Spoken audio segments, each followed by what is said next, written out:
Oy, kaysa may kuha lang ni, ano na paluto man mo, nga di naman si Edwin una ang gobernador. Ano mo na? No. Kamusos. Ayaw. Eh, kada mga lumad niya, siya magdo ka tuig. Mga tapulan man na. Pungko na silang lugar.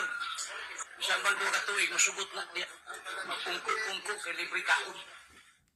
Viral ngayon sa social media ang panlalait at pagtawag na tamad ni Tagum City Mayor Ray Uy sa mga katutubo na nakabantay sa Kapitolyo ng Davao del Norte. Nangyari ito matapos mag-inspeksyon ng alkalde kasama si Acting Davao del Norte Governor Oyo Uy at ibang opisyal sa kusina ng PDRRMO kung saan nagluluto ang ilang kawani ng Kapitolyo para sa mga katutubo. Nabatid akusang tumungo ang mga katutubo sa Kapitolyo para ipakita ang kanilang suporta sa sinuspinding si